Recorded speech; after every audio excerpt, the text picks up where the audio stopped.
Vamos a abrir el texto bíblico, pero antes vamos a orar.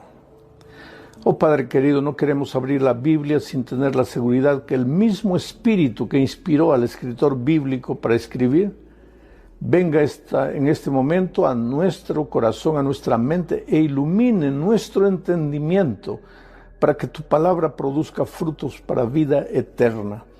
Oh Señor, el corazón es un terreno. Algunos corazones son como la piedra, la palabra de Dios no entra.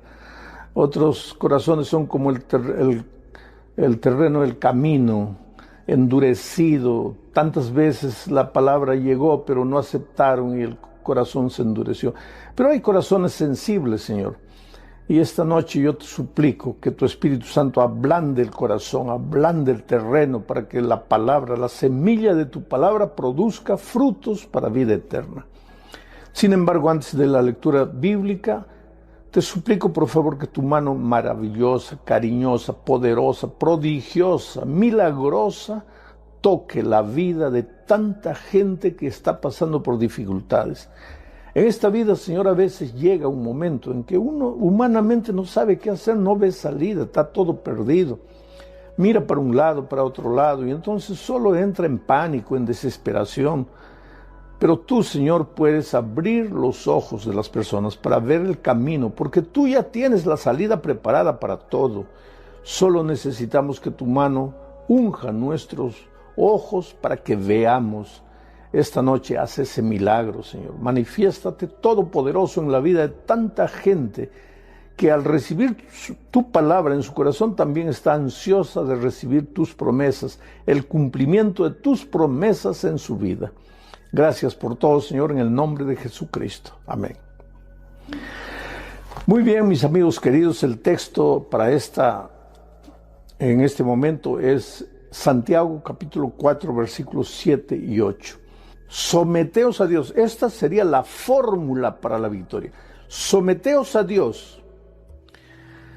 Resistid al diablo y huirá de vosotros. Dos claves. Primero, quieres derrotar al enemigo, y el enemigo, tú sabes, cuando quiere derrotarte, no viene como enemigo, no viene como diablo. Vamos a en algunos momentos entrar a analizar cómo es que el diablo ataca. El diablo no viene con cara de diablo. Entonces, el enemigo viene a través del cigarro, de la bebida, de la promiscuidad. Para engañar a un hombre se viste de una mujer bonita, para engañar a una mujer se viste de un hombre bonito. Se disfraza de sensaciones bonitas, de lo que sea. El diablo se disfraza de lo que sea para destruir tu vida, no viene como diablo. Pero entonces, ¿quieres derrotarlo? Bien, mira lo que dice el texto bíblico. Primero, sométete a Dios, entrégate a Dios, ve a Dios, humíllate ante Dios. Y en segundo lugar, resiste al diablo. Quiere decir que hay lugar para la voluntad humana. Pero la voluntad humana no sirve de nada si quieres derrotar al mal. Y tal vez en este momento yo estoy predicando a tanta gente que está enviciada, prisionera, esclava de algún vicio, de algún hábito, que sabes que ese hábito está destruyendo tu familia, tu hogar, tus valores, tus principios. Pero no tienes fuerzas. Si te dices, ay Dios mío, ¿qué hago si no tengo fuerzas? Entonces aquí está el secreto. Pues primero sométete a Dios. Ve a Dios, entrégate a Dios y después resiste al diablo. Y sigo leyendo el versículo 8, dice, porque trata de explicar ahora el versículo 7. El versículo 7 dice, someteos a Dios, resistid al diablo y el diablo huirá de vosotros.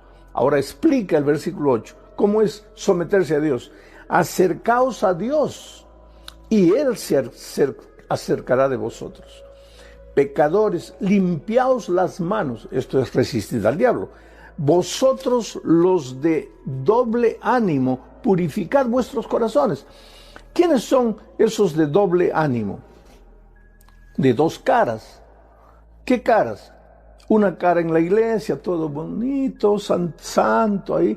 Dicen que el mejor lugar para ser santo es el metro cuadrado donde está el púlpito. Cuando todos llegamos ahí, somos los más santos del mundo. Ahora fuera del púlpito, ahí somos lo que en realidad somos. Entonces, ¿qué es lo que necesitamos aquí? ¿Qué es lo que necesitamos saber? Necesitamos entender que el hombre de dos caras, de dos ánimos, es aquel que, no que sea un hipócrita miserable, no, sino que es un hombre que no puede doblegar sus pasiones, no puede doblegar sus tendencias en la casa, en la calle, da rienda suelta a sus pasiones. Ahora, en el púlpito o en la iglesia o delante de los hermanos, ahí parece bonito. Y tú sabes que hay mucha gente, y tal vez esté predicando para uno de ellos, que ya se hubiera bautizado, ya habría aceptado a Jesús, el mensaje, todo, si no fuera por causa del mal testimonio de muchos cristianos. Hay gente que me dice, pastor, yo me hubiera bautizado, pero un día vi a un hermano que estaba predicando bonito en la iglesia, lo vi en la calle haciendo cosas feas. Entonces, para ser un mentiroso, hipócrita como él, yo no quiero.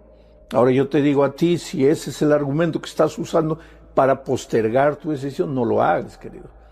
Porque tú no vas a la iglesia por causa de los hombres, no confíes en los hombres. Inclusive la palabra de Dios dice, maldito el hombre que confía en el hombre. Ay de ti si tú vas a inspirar tu vida cristiana en las actitudes o en la conducta de las otras personas. Tú tienes que mirar a Jesús y seguir solamente a Jesucristo. Pero vuelvo a repetir, el mal testimonio de algunos miembros de iglesia no es porque sean malos, sino porque no pueden. Ellos quieren, cuando están solos lloran, se desesperan. Ay, Dios mío, ¿qué hago? ¿Cómo hago? No quiero vivir esta vida, una vida en la iglesia, otra vida afuera. Por favor, ayúdame. Bueno, al decir eso ya se están sometiendo a Dios. Y el consejo de Santiago es, pues, busca a Dios, entrégate a Dios, confiesa tus pecados a Dios, pide ayuda de Dios. Pero ese someterse a Dios no es solo un segundito, ay, Dios mío, ayúdame, ya me sometí a Dios. No.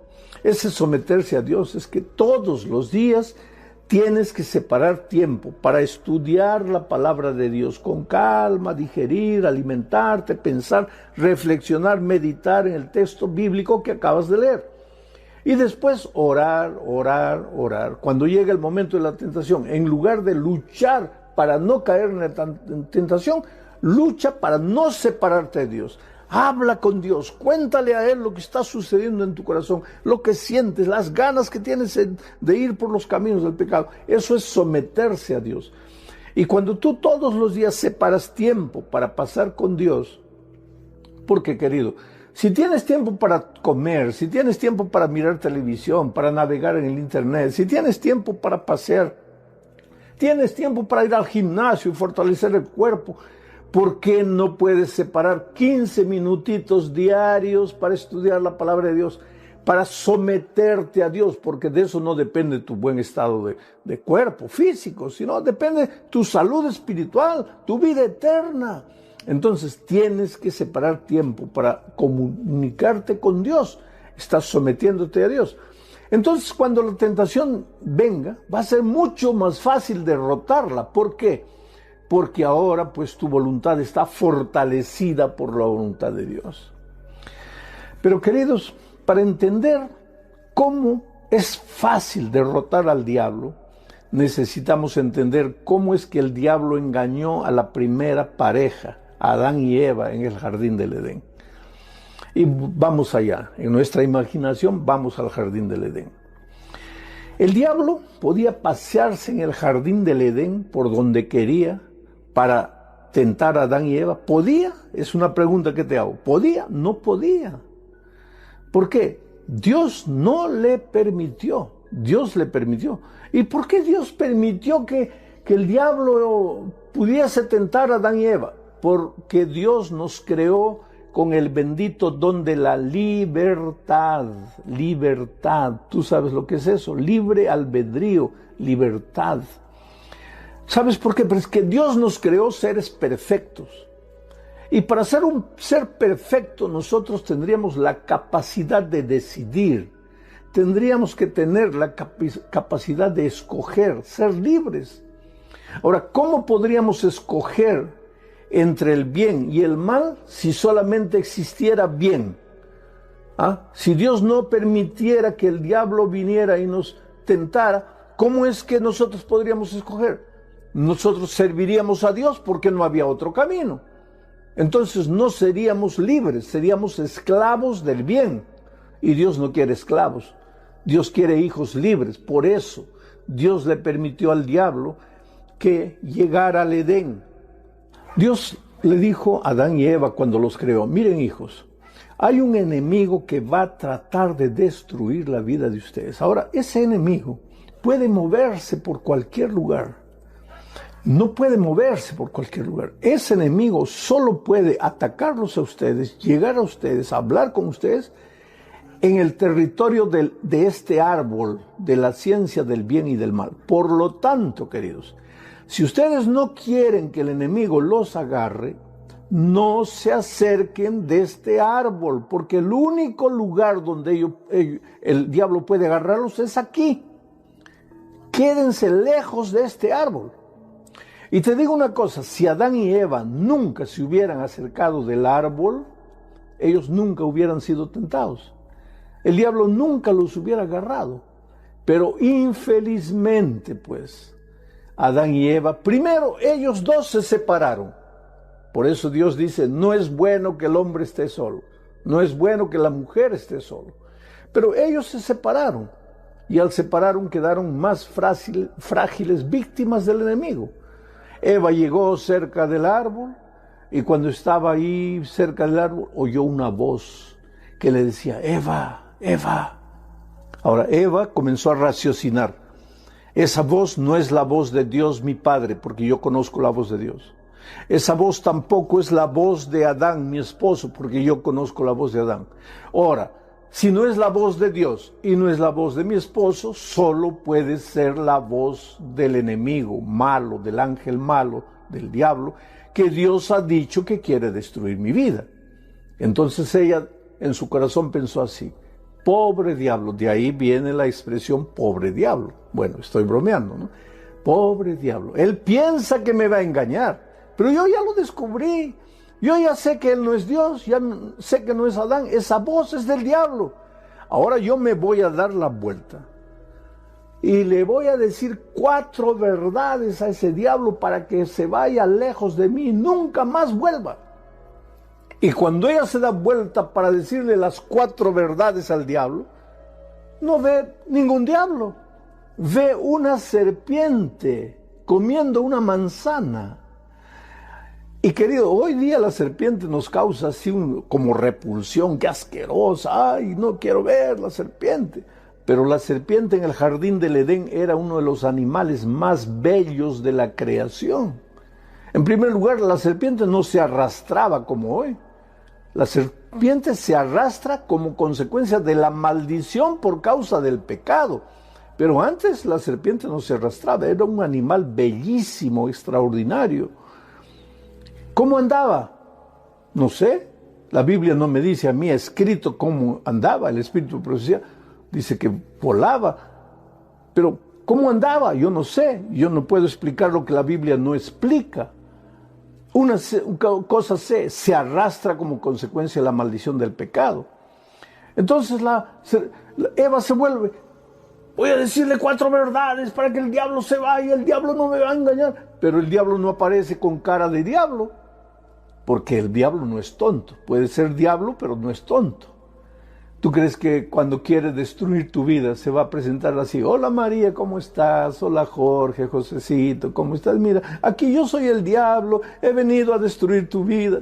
No, pues, el diablo no es tonto, porque sabe que si el diablo viene como diablo, tú sales disparado corriendo, no quieres saber nada. Entonces el diablo, como quiere engañarte, el arma principal en sus manos es la seducción. Él te va a seducir, te va a atraer disimuladamente, y para destruir tu vida va a venir disfrazado. En el jardín del Edén se disfrazó de serpiente, el animal más bello de la creación. En el desierto, para tentar a Jesús, se disfrazó de ángel de luz. Para destruirte a ti se va a disfrazar de la sensación maravillosa que el alcohol te produce. Yo no sé si produce alguna sensación maravillosa, porque yo al día siguiente a todos los borrachos los veo: ay, me duele la cabeza, ay, no puedo, ay, yo no sé qué sensación maravillosa es esa. ¿Qué sensación maravillosa te da la droga? ¿Qué sensación maravillosa te da el cigarro si después tienes que morir con cáncer al pulmón? Pero el ser humano pues es así, después de la entrada del pecado el ser humano está deteriorado, malogrado. Entonces el diablo viene a través de esas sensaciones maravillosas, un minutito de placer para después arruinar el resto de tu vida, un minuto de un momento de aparente felicidad para que después vivas lamentándote el resto de tu vida. El diablo es astuto, te va a seducir. Entonces viene como quien no quiere nada. A Eva se presentó, oh Eva, ¿cómo estás? Mira, Eva la miró, la serpiente está hablando, las serpientes no hablan, ¿y cómo está hablando? Y la serpiente, yo voy a imaginar un poco el diálogo, esto no está escrito literalmente así como te lo estoy contando. El diablo estaba comiendo la manzana, la serpiente estaba comiendo la manzana. Y le dice Eva, así que Dios te ha dicho que no puedes acercarte a ningún árbol. Y Eva quiso defender a Dios. No, Dios no me ha dicho que no puedo tocar de ningún árbol, me ha dicho que no puedo tocar solo de ese árbol. Y entonces el diablo le preguntó, ¿y por qué? Porque si toco de ese árbol me muero. Y el diablo le dijo, no morirás. Mírame, yo estoy comiendo el fruto de este árbol, ¿me he muerto? No, al contrario, estoy hablando. Tú sabes que las serpientes no hablamos. ¿Y cómo estoy hablando? Es que comí de este árbol y yo soy animal. Ahora, si tú, ser humano, comes, si yo, siendo animal, estoy hablando, tú, ser humano, comes, te vas a volver como Dios. Y Dios no quiere que seas como Dios, porque Dios hace lo que Él quiere. A Dios nadie le dice lo que tiene que hacer. Y si tú te vuelves como Dios, tú vas a hacer lo que quieras. Dios no tiene que decirte, no, ve por aquí, por allá. No, tú serás el Dios de tu propio destino. Y sabes que esa idea le fascinó a Eva. Le fascinó y dijo, oh, es verdad. Yo puedo hacer lo que quiero, yo puedo escoger mi propio camino. Y comió. Y al instante perdió su inocencia, perdió la naturaleza santa y adquirió la tendencia pecaminosa. Y cuando se aproximó de su esposo, ya cuando Adán la vio, ya sabía que Eva ya no era la mujer inocente, pura, santa. Ahora era una mujer seductora, una mujer que vino a acabar con la vida de Adán. Ahora, ¿sabes que hay diferencia entre el pecado de Adán y Eva? Porque Eva fue engañada, pero Adán no. Adán, dice el Espíritu de Profecía, que cuando vio que Eva venía, ya sabía que su esposa había pecado. Pero entonces Adán pensó, ¿y ahora qué será de mí si Eva muere? Porque la paga del pecado es la muerte. ¿Qué va a ser de mí solo? No, yo no puedo vivir sin Eva. Y entonces él decidió prácticamente suicidarse, o sea, decidió compartir su destino de muerte con la esposa, con Eva, y comió voluntariamente. Pero ¿qué hubiera pasado si Dios o si Adán no hubiera caído? Pues Eva hubiera salido del jardín, porque la paga del pecado es la muerte. Y tal vez, todo esto es imaginación mía, Dios le hubiera creado otra esposa para Adán. Y yo te digo una cosa, Jesucristo hubiera venido al mundo solamente para salvar a Eva, porque para Dios no hay multitudes, para Dios hay personas. En este momento, ¿tú crees que Dios está pensando, 40,000 personas están recibiendo el mensaje? No, Dios está a tu lado, mirando tu emoción, mirando tus reflexiones, observando lo que piensas, tus sentimientos. Dios te ama, querido. Tú eres precioso a los ojos de Dios. Entonces, de esta historia de Adán y Eva, nosotros sacamos la lección de cómo resistir al diablo. En primer lugar, no te acerques del territorio de la tentación. Eva nunca debería haberse acercado del árbol. Tú no te acerques del territorio de la tentación. ¿Qué territorio es la tentación? Ahora, si tú has bebido, si tú eras un ebrio que vivía constantemente bebiendo y ahora has decidido parar de beber y quieres mantener tu victoria sobre el pecado, pues ¿para qué te vas a ir al bar, a visitar a tus amigos, todo el mundo bebiendo y tú ahí, ¿qué? Queriendo probar que ahora ya no bebes? No, vas a caer. ¿Por qué? Porque te estás acercando al árbol. Si tú tenías amigos que te llevaban hacia el pecado, ¿Quieres seguir el consejo divino? No te acerques de los amigos que te conducen al pecado. Porque, mi querido, amigo no es el que te lleva al mal. No es el que te desafía para que hagas el mal. Ese no es amigo. Ese es instrumento del enemigo para destruir tu vida. Amigo es el que quiere tu bien. Amigo es el que quiere que tú crezcas. Amigo es el que desea tu salvación, no el que desea tu perdición. Entonces, cuando tú pierdes gente que solo te conducía al pecado, no estás perdiendo amigos. El amigo es como un hermano, da su vida por ti. Por eso Jesús dice, vosotros sois mis amigos. ¿Por qué? Porque Jesús dio su vida por nosotros. ¿Y cuándo somos sus amigos? Cuando le seguimos. No sigas las malas compañías. Entonces ya no debo hablar con ellos. No, pues querido, no te estoy diciendo no hables. Hola, ¿cómo estás? No, ven a tomar una cervecita. No, gracias, muchas gracias. Y no tengas muchas veces vergüenza o pena de decir, mira, yo no puedo beber más, no bebo más, yo soy un cristiano, le he entregado mi vida a Cristo. Porque cuando tú dices eso, estás confirmando la decisión que has hecho en tu corazón de seguir a Jesús, tú estás confirmándola en tu corazón. No tengas miedo de decir, no tengas vergüenza. Querido, porque una de las cosas que va a hacer el diablo es que tengas vergüenza, que los otros te llamen de hermano, ay hermanito, te has convertido, oh, ahora eres de la iglesia. Entonces tú vas a la iglesia con vergüenza de llevar la Biblia, con vergüenza que te digan hermano. No tengas vergüenza, el diablo va a usar todo eso para desanimarte. Entonces, primer secreto, sométete a Dios. Ahora, para resistir al diablo, primer paso, no te acerques del territorio de la tentación. Esa última bebida que tomaste ya se acabó, ya no tienes más ese ambiente. Ese último cigarro se acabó, esa última droga se acabó. Ese último encuentro ilegítimo se acabó. Ahora eres de Jesús, ahora le perteneces, ahora vas a caminar con Él. Y ahora viene el segundo consejo para resistir al diablo. Mira, cuando llega la hora de la tentación, ahí está el gran error de la mayoría. En lugar de someternos a Dios, en lugar de concentrarnos en hablar con Dios, en contarle a Dios, porque cuando llega la tentación, no tengas vergüenza de contarle a Dios, mira Señor, estoy con ganas de beber y me voy a ir a beber si tú no me ayudas, pero Señor, tú eres mi Dios, yo me someto a ti, yo quiero, habla, no dejes de hablar con Dios, aunque estés sintiendo ganas de ir al pecado, aunque tus pies estén encaminando hacia el pecado, tú habla con Dios. ¿Por qué? Porque te estás sometiendo a Dios. Pero ¿qué pasa? Cuando llega la hora de la tentación, en lugar de someternos a Dios, ¿qué hacemos?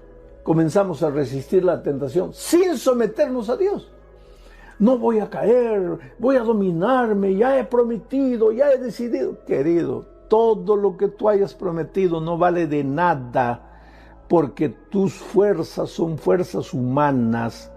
La fuerza humana lo único que puede hacer es disfrazar, aparentar, pero no vivir una vida de victoria completa. ¿Por qué? Porque Jesús, Él es el que tiene una voluntad santa. Tú eres un pobre pecador con tu voluntad pecaminosa. Con esta voluntad pecaminosa, tu fuerza de voluntad no vale para nada.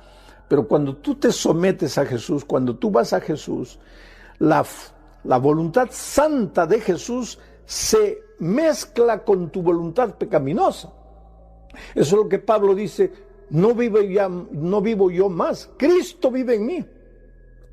Pero ahora Cristo y tú caminan juntos y esa voluntad de ustedes dos juntos, Cristo y tú, es una voluntad santificada. Y con esa voluntad santificada tú jamás vas a pecar. Para pecar tú tienes que separarte de Jesús. Ahí tu voluntad pecaminosa cae. Pero cuando estás en Cristo, no vas a pecar porque tu voluntad es santificada. Por lo tanto, lo primero que el diablo va a querer hacerte, no es hacerte robar, hacerte mentir, hacerte cometer adulterio. Lo primero que el diablo va a querer es hacerte separar de Jesús. Porque separado de Jesús, ¿qué dijo Jesús? Separados de mí, nada podréis hacer. Si quieres ser un cristiano victorioso, tienes que aprender a hablar con Jesús, a no separarte de Jesús, aunque sea llorando, contándole tus penas, tus miserias, tus derrotas, lo que estás sintiendo, cuéntale a Jesús, háblale a Jesús, pero por favor no te separes de Jesús. Él es la fuente de tu victoria. Es el que te ayuda, el que te conduce. Oh querido, a lo largo de mi vida he visto tanta gente derrotada, ¿sabes? Pero que un día se encontró con Jesucristo y fue a Jesús y le dijo: Señor, yo no puedo. Si depende de mí, yo no puedo. Yo siempre digo que hay 3 pasos en el proceso de la salvación, en esa maravillosa experiencia de aceptar la salvación. Paso número 1, reconoce que tú no puedes. Tú no puedes, no puedes. Pero vivimos en un mundo en que te dice: sí, tú puedes, saca la energía interior, saca la buena vibra, saca la fuerza interior. ¿Qué fuerza interior, querido? Dentro del ser humano no hay ninguna energía, no hay ninguna fuerza interior, no hay ninguna buena vibra. Dentro del ser humano solo hay derrota, fracaso, miseria, egoísmo, orgullo, mentira. ¿Qué cosa vas a sacar dentro de ti? Entonces, si quieres ser victorioso sobre el pecado, primero, reconoce que tú no puedes. En segundo lugar, Dios sí puede. Ahora, si tú no puedes, pero Dios sí puede, entonces da el tercer paso. ¿Y cuál es? Ve a Dios, sométete a Dios, y con tu voluntad santificada por Dios ahora, resiste al diablo. ¿Y qué va a hacer el diablo? Cuando ve que vienes solito, te espera y te hace pedazos. Pero cuando ve que vienes con Jesús, huye de ti, sale despavorido. Ya con esto no puedo. La sierva del Señor tiene una frase que me inspira a mí. Dice que la escena que el diablo más tiene miedo, pavor, no soporta, no puede, sale disparado, es cuando ve a un cristiano arrodillado, clamando por el poder de Dios. Si hay algo que el diablo no puede resistir, es ver a un cristiano clamando por el poder de Dios. Así que, querido, yo tengo buenas noticias para ti. Eres victorioso, porque tu victoria es una promesa divina. Puedes tener esperanza en el sentido de tener certidumbre. La victoria ya es tuya. El diablo puede tentarte, puede hacer lo que quiera para tentarte, pero derrotarte no puede. Escucha, si tú caes es porque te separaste de Jesús y aceptaste voluntariamente ser una víctima del enemigo. Pero después el diablo no puede. Tú eres precioso a los ojos de Dios. Tú solo, mi querido, nunca vas a vencer. Mira tu vida. Mira para atrás en tu historia. Una historia de derrotas, de tristezas. Tal vez has deshecho un hogar, 2 hogares. Ya estás en tu 3er matrimonio. ¿Cuántos empleos has perdido? El otro día alguien me dice: pastor, parece que yo cargo una maldición en mi vida. Oh, querido, no es que cargas una maldición, solo que separado de Dios, pues eres una víctima del enemigo. El enemigo juega contigo como el gato juega con el ratón. Pero Dios te ama, Dios no te quiere ver en esa situación. Entonces ven a Jesús, entrégate a Jesús. En este momento donde estés, expresa tu decisión de aceptar a Jesús como tu Salvador. Y si ya estás preparado, expresa tu deseo de bautizarte. Mientras yo estoy orando, toma tu decisión.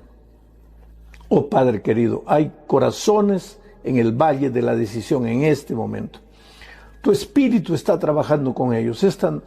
En este mensaje han escuchado, han entendido que el poder de Dios es grande para la victoria, que todo lo que tenemos que hacer es correr a ti, someternos a ti y después resistir al diablo con la voluntad que viene de ti, y que el diablo va a huir despavorido. Haz maravillas en la vida, Señor. Alivia el sufrimiento y el dolor de algunos corazones. Abre las ventanas de los cielos y derrama bendiciones sobre algunos que pasan por dificultades financieras.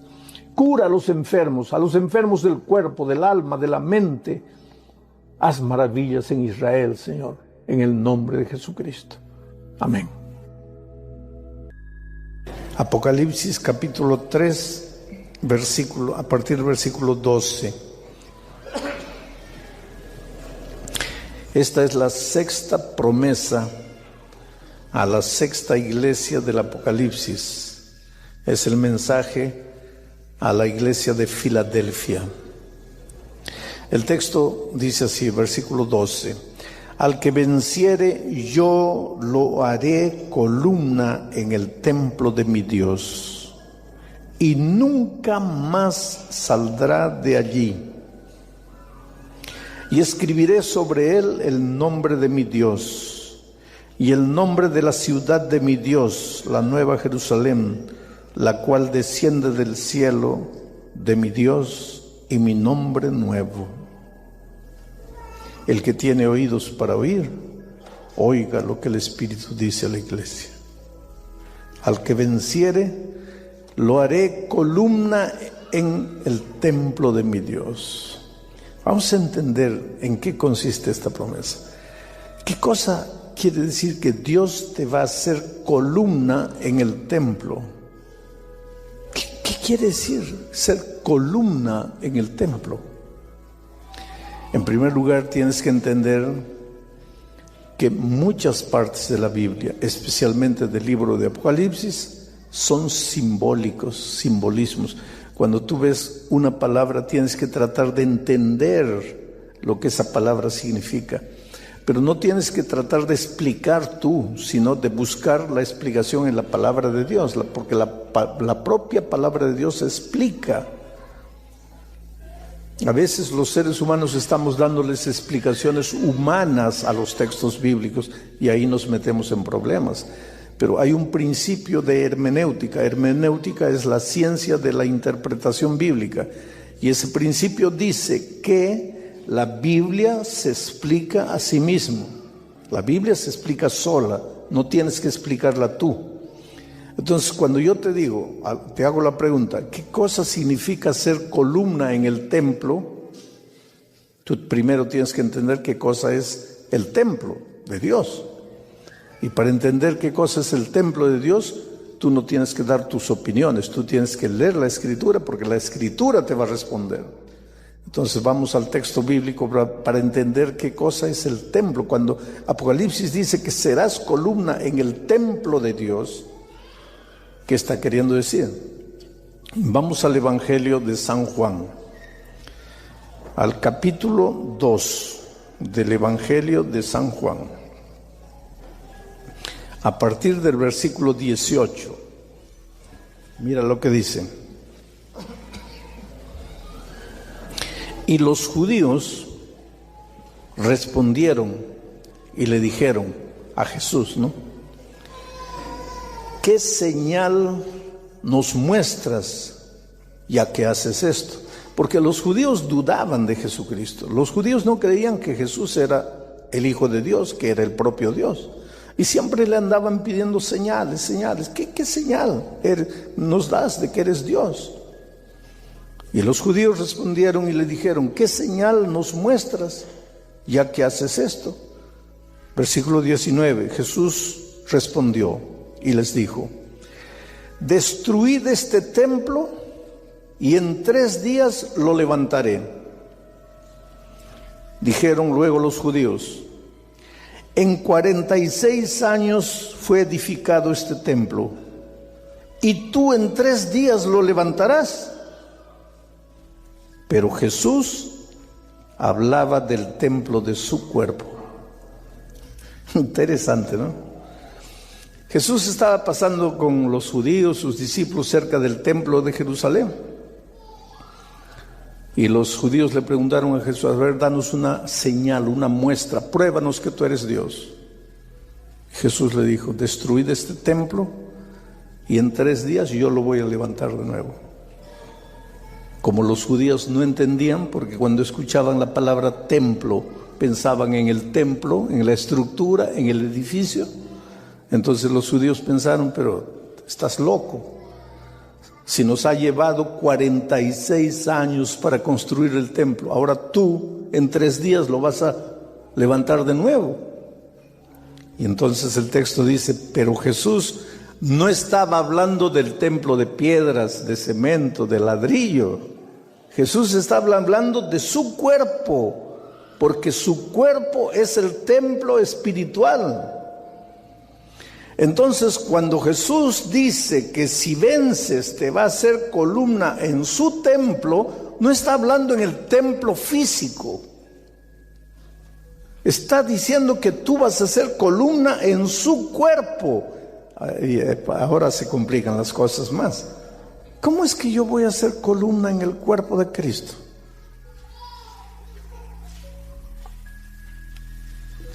Vuelvo a repetir, deja que la Biblia explique, porque la Biblia explica todo. No trates de tú dar tus ideas particulares, humanas, deja que la Biblia explique. Y entonces ahora vamos al texto bíblico de Primera a los Corintios capítulo 12. Y vamos a leer a partir del versículo 12 y dice así: porque así como el cuerpo es uno y tiene muchos miembros, pero todos los miembros del cuerpo, siendo muchos, son un solo cuerpo, así también Cristo. Porque por un solo espíritu fuimos todos bautizados en un cuerpo, sean judíos o griegos, sean esclavos o libres, y yo diría sean guatemaltecos o hondureños o salvadoreños o mexicanos o cubanos o brasileños o alemanes o americanos. Trata de entender lo que Pablo está diciendo aquí. Pablo dice así: la iglesia es como un cuerpo. La iglesia es como el cuerpo espiritual de Cristo. Y así como un cuerpo tiene ojos, tiene oídos, tiene manos, tiene pies, tiene riñones, tiene hígado, el cuerpo tiene muchos miembros, pero todos los miembros son un solo cuerpo. Así también es con Cristo, con el cuerpo espiritual de Cristo, con su iglesia. Su iglesia es el cuerpo, el símbolo del cuerpo de Cristo. Y así como un cuerpo físico tiene muchos miembros, la iglesia espiritual también tiene muchos miembros. Ahí está un miembro, ahí está otro miembro, ahí está otro miembro, ahí está. Cada uno de nosotros somos un miembro del cuerpo de Cristo, del templo de Cristo. Y es interesante, ¿qué miembro del cuerpo de Cristo eres tú? Riñón, corazón, pulmón, hígado. Es interesante esta figura, porque en el cuerpo de Cristo a veces los miembros que más aparecen son los que menos trabajan.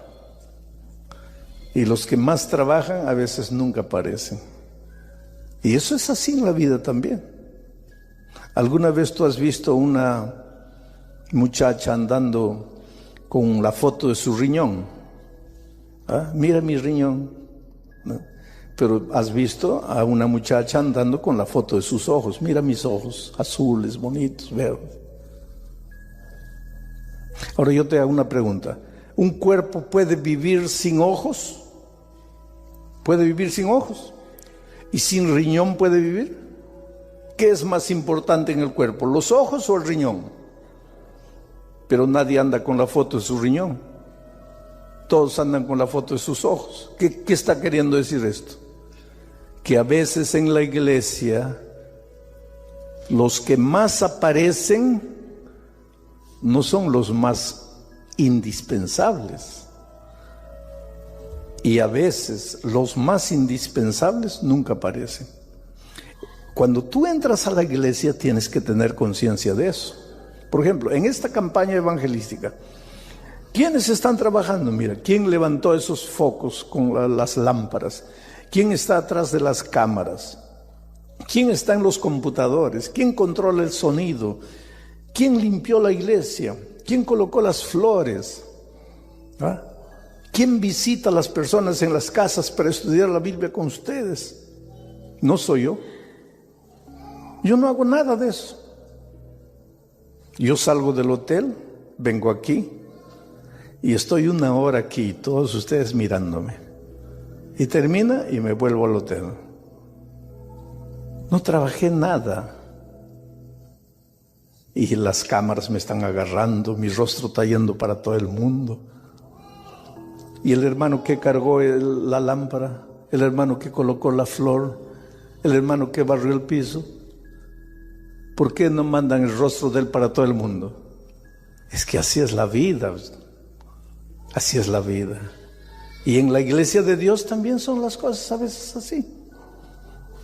Nunca te sientas insignificante en la iglesia de Dios.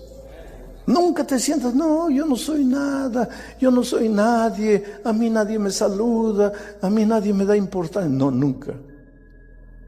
Porque una vez yo estaba hablando justamente del cuerpo de Cristo en el Brasil y dije, cada uno de ustedes es un miembro. ¿Quién eres tú? ¿El brazo derecho? ¿La mano derecha? ¿Cuál de los dedos de la mano derecha? Cada uno es un miembro. Hay una viejita levantó la mano y dice, pastor, ¿yo qué seré? Yo seré un pelito. Como diciendo, yo no soy nada. Un pelito, ¿qué es un pelito? Un pelito, querido, cada mañana cuando yo me veo en el espejo, veo la importancia de un pelito. Entonces nunca digas yo soy un pelito, yo no soy nadie. Tú puedes ser un pelito, sí, pero eres importante. Cada uno tiene su lugar en la iglesia de Dios. Unos hablan, otros no hablan. Pero es que el que habla es boca, el que no habla es pie. ¿Cómo la boca vendría aquí a hablar si el pie no hubiera querido venir? Pues entonces el cuerpo funciona así. Todos los miembros, cada uno desde su punto de vista, desde su esquina, trabaja, colabora, y ahí el cuerpo funciona. Tú eres miembro del cuerpo. Tú eres columna. ¿Para qué sirve la columna? Porque en la columna se sostiene toda la estructura. Tú eres columna del templo de Dios. Pero para eso, mira lo que tienes que hacer. Ahí vamos a volver a leer el texto de 1 Corintios 12. Porque así como el cuerpo es uno y tiene muchos miembros, pero todos los miembros del cuerpo, siendo muchos, son un solo cuerpo, así también es Cristo. Porque por un solo espíritu fuimos todos bautizados en el cuerpo de Cristo. La única puerta de entrada para ser columna en el templo de Dios es el bautismo. Esa es la puerta de entrada para que seas columna en el templo de Dios. ¿Y por qué la promesa a la iglesia de Filadelfia dice, al que venciere yo lo haré columna en mi templo? ¿Por qué? Porque tienes que vencer. ¿Vencer qué? Vencer el miedo, vencer el preconcepto, vencer las dudas, porque las grandes dificultades que tú tienes para bautizarte son las dudas. Porque muchos de ustedes ya están estudiando la Biblia, pero piensan así, ¿será que me bautizo? Y si me bautizo, ¿no estaré cometiendo un error? Después me voy a arrepentir de ese error. ¿Será que esta es la iglesia? Hay tantas iglesias en el mundo. ¿Será que estoy haciendo bien? ¿Será que no estoy haciendo bien? O entonces tú te preguntas así, pero yo ya fui bautizado por inmersión en otra iglesia y ahora ¿por qué me quieren bautizar de nuevo?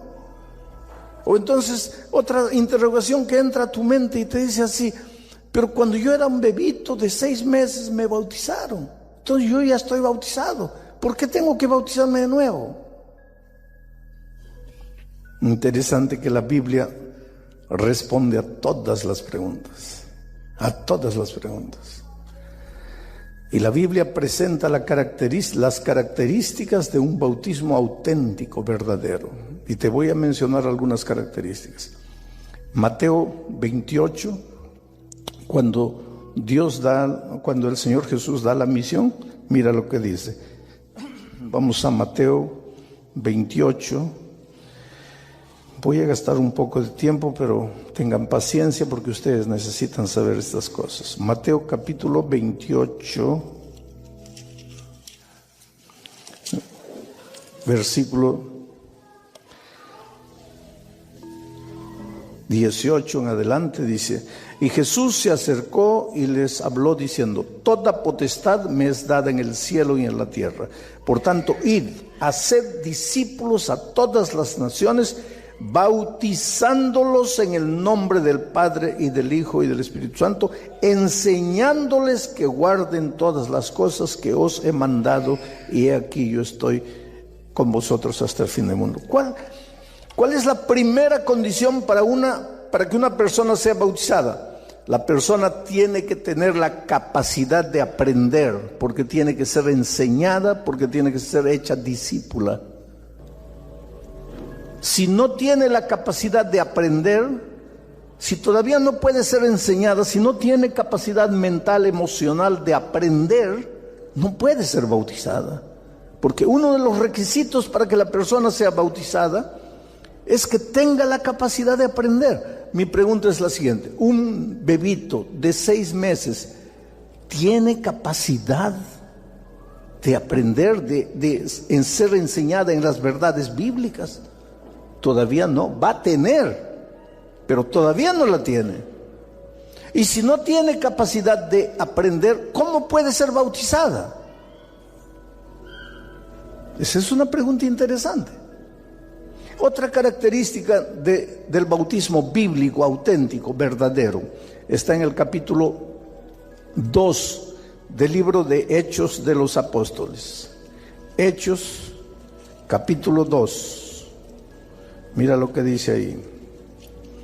En el versículo 38,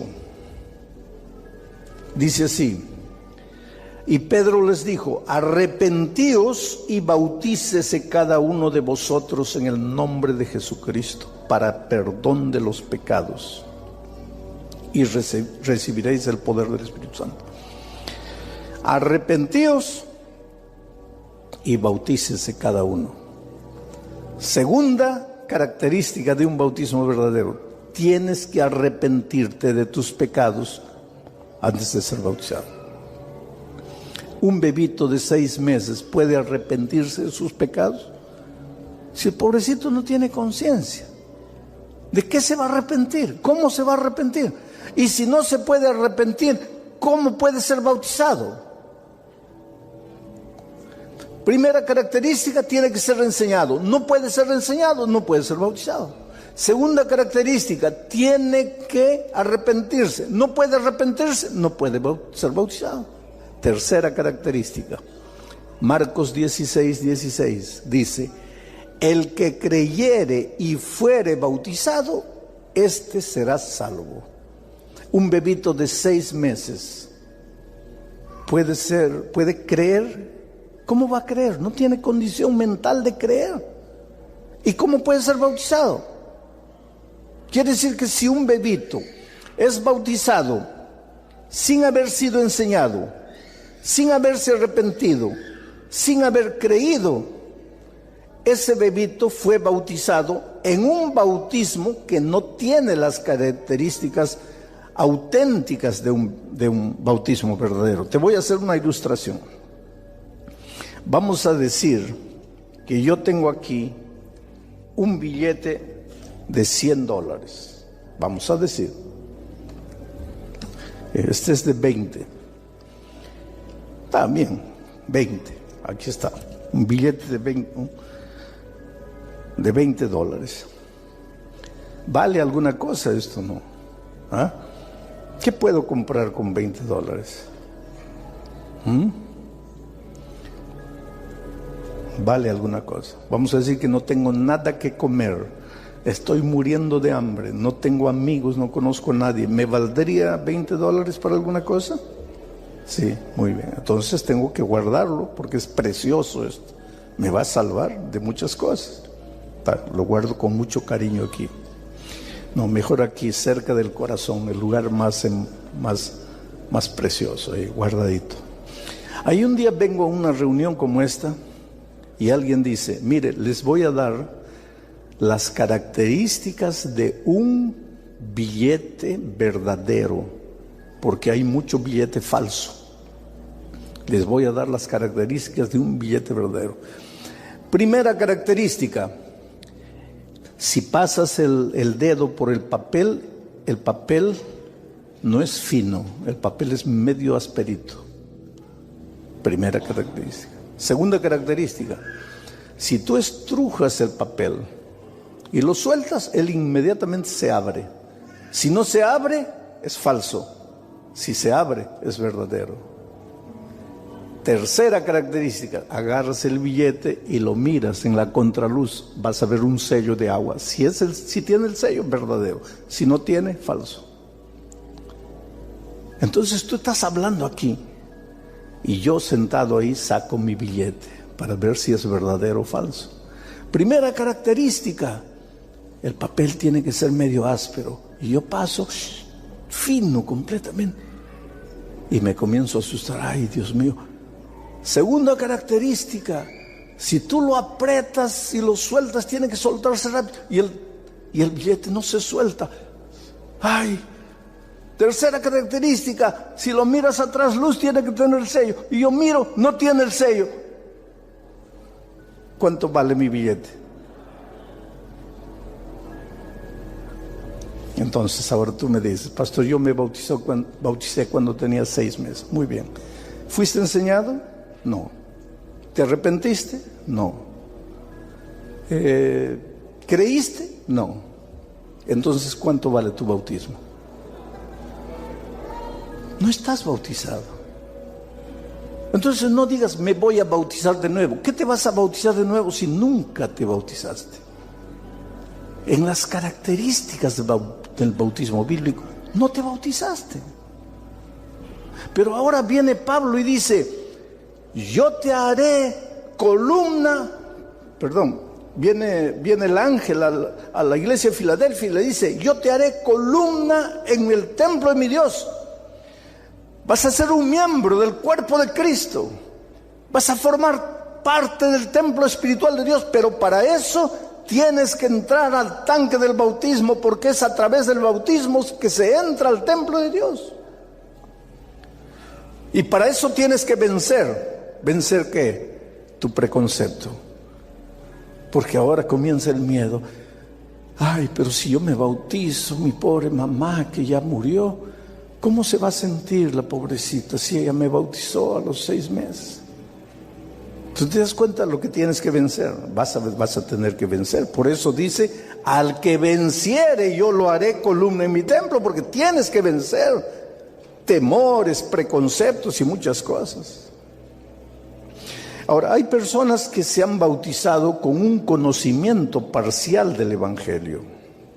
Ya conocían la Biblia, ya conocían la gracia maravillosa de Cristo y se bautizaron por inmersión. Pero después descubrieron otras verdades de la Biblia, otras verdades de la Biblia. Entonces yo te voy a leer aquí lo que dice. ¿Se me cayó? Ah, bueno, gracias.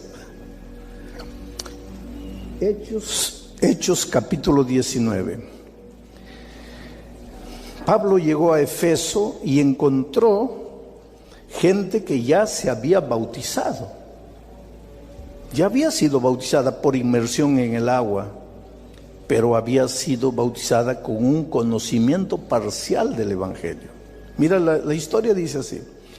Aconteció que entre tanto que Apolos estaba en Corinto, Pablo, después de recorrer las regiones superiores, vino a Efeso y hallando a ciertos discípulos les dijo, ¿recibisteis el Espíritu Santo cuando creísteis? ¿Oísteis hablar del Espíritu Santo? ¿Sabéis lo que es el Espíritu Santo? Y ellos le dijeron: ni siquiera hemos oído si hay Espíritu Santo. O sea, ellos habían sido bautizados por inmersión, pero nunca habían escuchado el tema del Espíritu Santo. No sabían nada, no habían oído nada. Versículo 3. Entonces Pablo les dijo: ¿en qué pues fuisteis bautizados? Ellos dijeron: en el bautismo de Juan. Dijo Pablo: Juan bautizó con bautismo de arrepentimiento, diciendo al pueblo que creyesen en aquel que vendría después de él, esto es, en Jesús el Cristo. Cuando oyeron esto, ellos fueron bautizados de nuevo en el nombre del Señor Jesucristo. Aquí está una cosa interesante. Creyentes que ya se habían bautizado por inmersión, pero no habían conocido todas las verdades bíblicas. Y cuando Pablo llega y les dice: pero ustedes ya conocen el tema del Espíritu Santo, ellos dicen: ni siquiera hemos oído hablar de este tema, pero aquí está, mira, aquí está. Entonces, ¿cómo se bautizaron ustedes? Pues con el conocimiento que teníamos, que Juan nos enseñó. Y después que Pablo les explicó todas las verdades, ahora ellos se bautizaron de nuevo en el nombre del Señor Jesucristo. O sea, si tú has sido bautizado con un conocimiento parcial del Evangelio, pero después llega un conocimiento mayor del Evangelio, no tengas miedo de bautizarte, aunque te hayas bautizado por inmersión, porque eso es lo que hicieron estos discípulos. Pero queridos, es evidente que todos en el fondo tenemos miedo de lo desconocido, porque el ser humano es muy afianzado a sus raíces. Entonces, bautizarse quiere decir salir de lo que conoces y pisar en lo que no conoces. Entonces, eso te provoca un cierto miedo. Pero estos días estamos viendo que la puerta de entrada es el bautismo. Y por eso, si tú todavía no te has bautizado en el bautismo auténtico de la Biblia, o si te has bautizado por inmersión con un conocimiento parcial del Evangelio, pero ahora llegó el conocimiento completo del Evangelio, no tengas miedo en bautizarte. Sabes que a veces Dios llama, y tú no quieres. Dios sigue llamando. Dios te llama con tanto amor, con tanto cariño, ¿sabes? Pero el ser humano dice no. Y Dios insiste. Y yo no sé hace cuánto tiempo tú estás conociendo la palabra de Dios y estás diciéndole no al Señor Jesucristo. Una vez una señora me invitó a su casa. Ella era miembro de iglesia. El esposo no quería saber nada de la iglesia. El esposo literalmente odiaba a los adventistas, odiaba a los pastores. El esposo maltrataba a la esposa por causa de la fe. Ella fue una mujer valiente que tomó la decisión de bautizarse. Pero después de eso, el esposo le hizo la vida un infierno. Y cuando yo llegué a aquella ciudad hace muchos años, ella inocentemente pues pensó: si el pastor Bullón viene a comer a mi casa y habla con mi esposo, yo sé que Dios va a usar al pastor para tocar el corazón de mi esposo. Pobrecita, ella desde su punto de vista humano pensó: esa es la salida. Pero decía: ¿cómo lo traigo al pastor Bullón?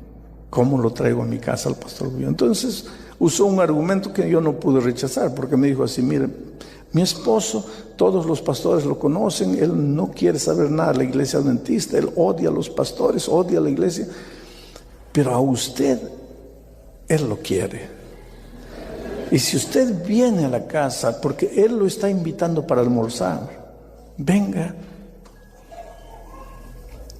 Y pues yo dije: pues, si yo no voy, puede ser que ese hombre se pierda solo porque no fui. Pues voy.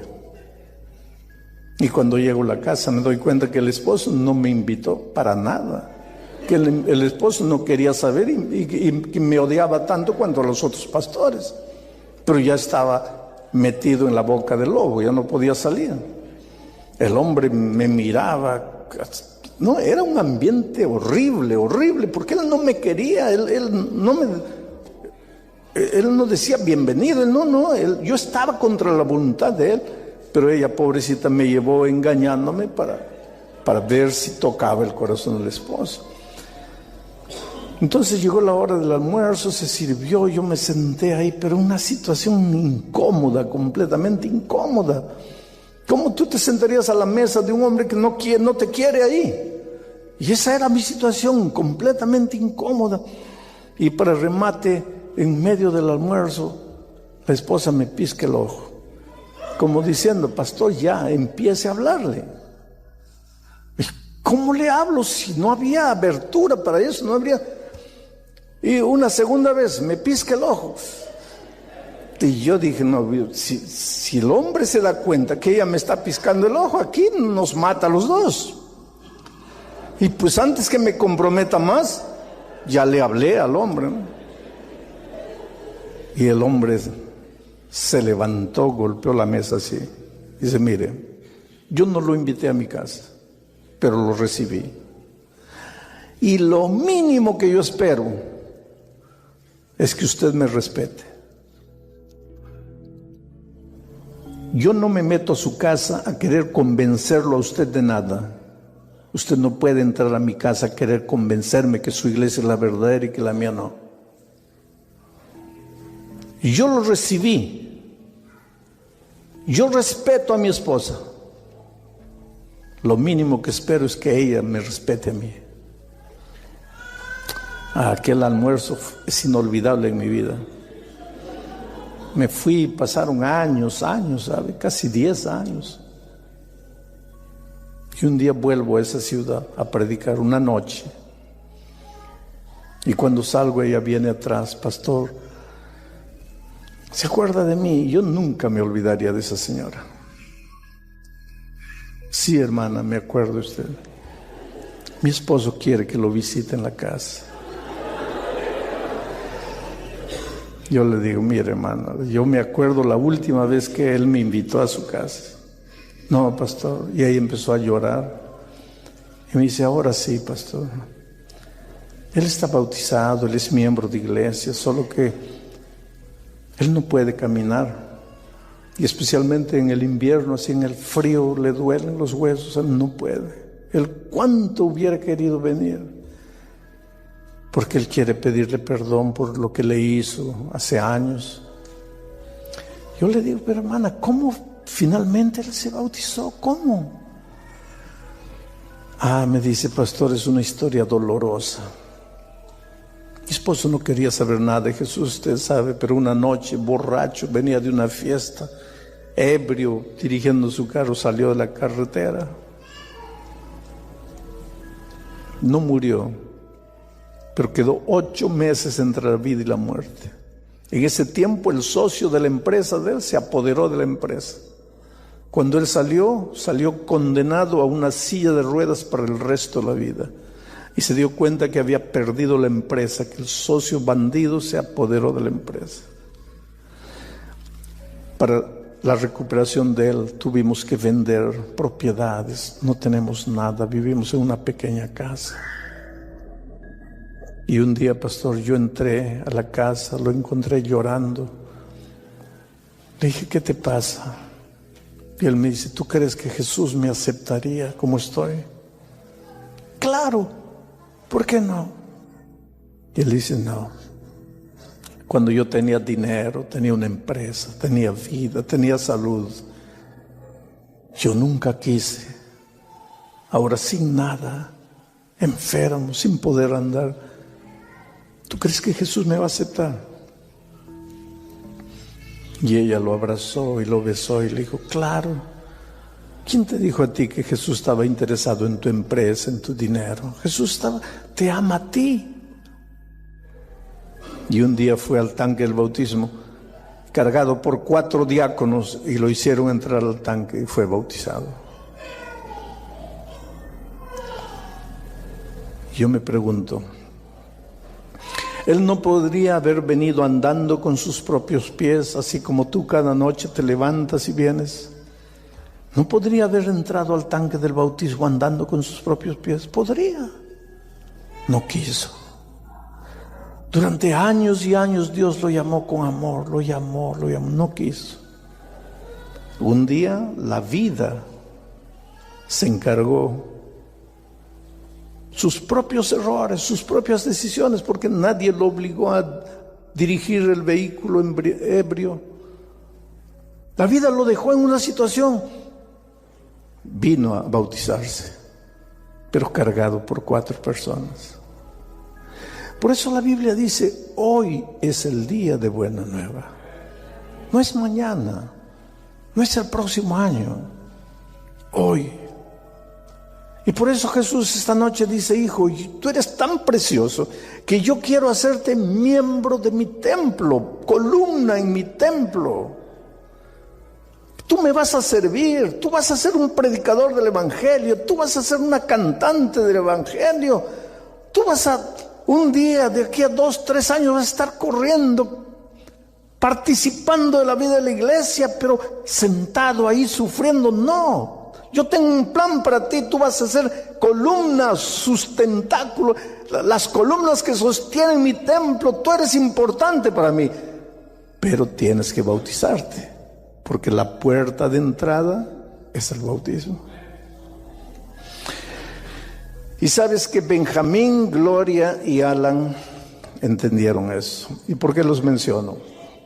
Porque Benjamín, Gloria y Alan fueron miembros de una iglesia y fueron bautizados por inmersión. Y durante esta semana ellos lucharon mucho porque decían así, si ya fuimos bautizados por inmersión, ¿por qué necesitamos bautizarnos de nuevo? ¿Acaso la Biblia no dice que hay un solo bautismo? Sí, la Biblia dice que hay un solo bautismo. El único bautismo auténtico, verdadero, en el que te bautizas cuando has cumplido todos los requisitos bíblicos. Y si te has bautizado sin cumplir los requisitos bíblicos, entonces no estás bautizado. Entonces no digas que te estás bautizando por segunda vez, te estás bautizando por primera vez en tu vida. Y esta noche pues Benjamín entra al tanque del bautismo. Benjamín enseña la palabra de Dios, él conoce la Biblia. Imagínate, yo hablando con él atrás le decía, ¿cómo vas a hacer una bendición para esta iglesia? ¿Cómo vas a predicar el Evangelio ahora con una fuerza completa? Su esposa estaba animadísima, feliz de la vida. Y Alan, que ama mucho a sus padres, en la flor de la vida, en la juventud, también decidió unirse a sus padres en la ceremonia bautismal de esta noche. En este momento ellos están entrando. Benjamín, Gloria y Alan. Y si tú estás sufriendo en tu corazón, luchando para vencer el miedo, el preconcepto, el temor, la duda, yo estoy orando en tu corazón para que Dios haga maravillas en tu vida y tú formes parte de las columnas del templo y tú seas un miembro activo de iglesia y Dios haga maravillas a través de tu vida. Miren qué linda familia, ¿no? Qué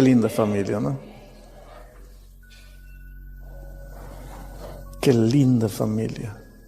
¿Sabes? Ellos, como toda familia, tienen sus luchas, sus dificultades de relacionamiento. Son una familia normal, humana, pero una familia que ama a Jesús. Y Jesús los va a ayudar, pero ahora en este momento cuando salgan del agua ya son columnas del templo de Dios. Queridos, por la decisión que han tomado,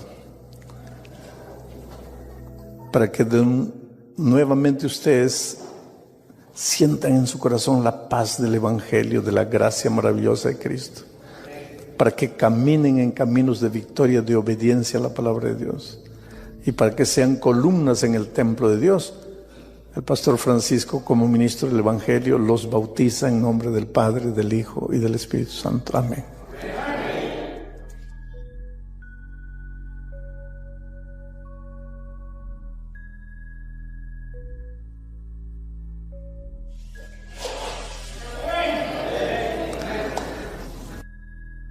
Dense un abrazo ahí. Quiero que estén un abrazo así, muy bien. Qué bonito, ¿no?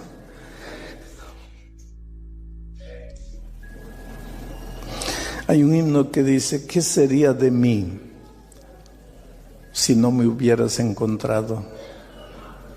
¿Dónde estaría yo si no me hubieras buscado? Sería como un pájaro herido, vagaría sin rumbo, sin dirección. Dios te encuentra en la vida como una piedra bruta, pero ve dentro de ti el diamante que existe. Y si tú le entregas la vida, Él te va lapidando, te va lapidando, te va lapidando, y saca de ti el brillante, el diamante que nadie conoce. Entrégate a Jesús, ríndete a Jesús. El llamado de esta noche no es para todos. Los miembros de iglesia bautizados ya un día tomaron su decisión. Las personas que se levantaron anoche ya no necesitan levantarse esta noche, porque anoche ya tomaron su decisión del bautismo. El llamado de esta noche es para los que quieren bautizarse, quieren prepararse para el bautismo, pero que no se han levantado anoche, porque no estuvieron o porque no pudieron, pero que esta noche sienten que quieren ser columnas en el templo de Dios. Voy a estar orando en mi corazón para que el Espíritu de Dios te traiga.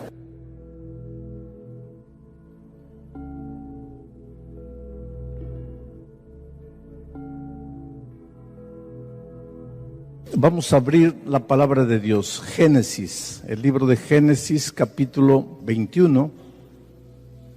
Vamos a leer a partir del versículo 8.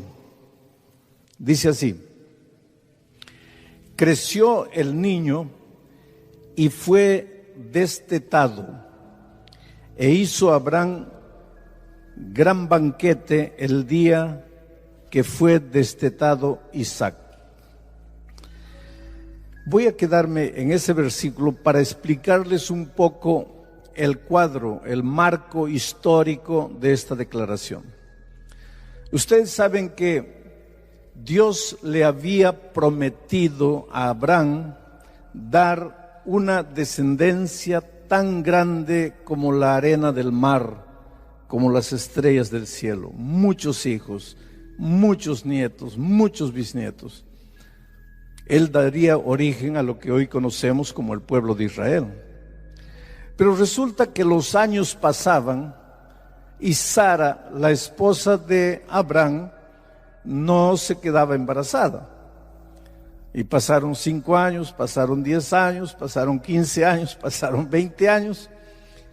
Sara ya estaba llegando a los 90 años y nada sucedía. Y el problema es que Abraham era un ser humano tan humano como tú y como yo, apresurado. Quería que las cosas salieran a la hora que él quería. Abraham no tuvo la paciencia suficiente para esperar. Abraham no confió en las promesas divinas. Quisiera que coloques una cosa en tu corazón y en tu mente. Cuando Dios promete, Dios sabe lo que está prometiendo. Confía en Dios, cree en Dios, espera en Dios. No dejes que los vientos de las dudas lleven de tu corazón la promesa divina. Pero Abraham se cansó de esperar. Y Sara también quería tener descendencia y pues no se quedaba embarazada. Entonces un día ellos trataron de darle una ayudita a Dios. Querido, Dios no necesita tu ayuda. Tú tienes que aprender a esperar en las promesas que Dios te ha hecho. Dios ha dicho que si tú eres fiel con Él, te hará cabalgar por las alturas de la tierra y te dará a comer la heredad de Jacob, tu padre, porque la boca de Jehová lo ha hablado. Y si todavía hoy no estás cabalgando por las alturas de la tierra, si todavía hoy tu mesa no está llena de los frutos maravillosos de la tierra que Dios te ha prometido, espera en Dios.